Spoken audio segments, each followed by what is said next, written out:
Chapter 31. My fingers wrapped around the handle of the pocket mirror. I completely forgot that I had it.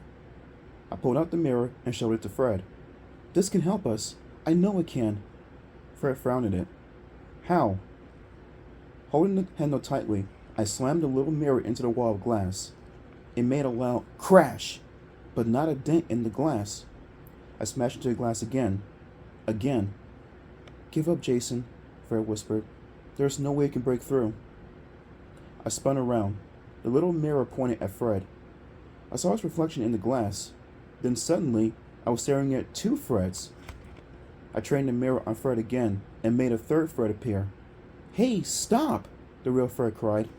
But there were already 5 Freds standing next to him. They all blinked and gazed around, testing their arms and legs, surprised and bewildered. "Come on, push!" I ordered them. "Everybody push against the glass."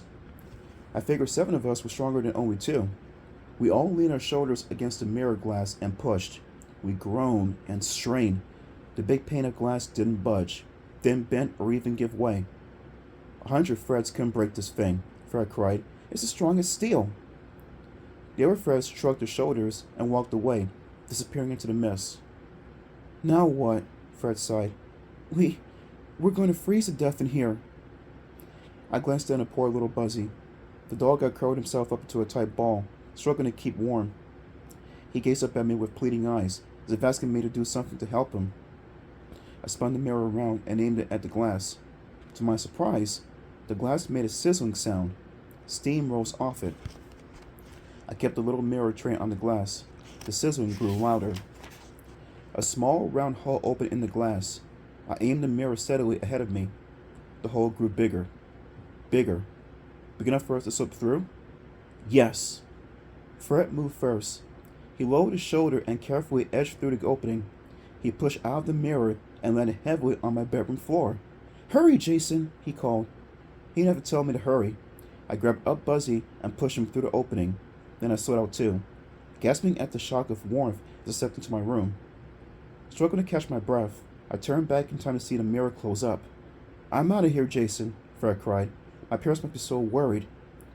He tore out of the room. I heard his shoes pounding down the stairs. The front door slammed after him. Wagging his stubbly tail, Buzzy took off too. I guess he wanted to get as far away from that mirror as he could. So did I. Were Mom and Dad home? I started to the door, but I stopped halfway across the room when someone stepped into the doorway. I blinked in surprise. "Claudia? Is that you?"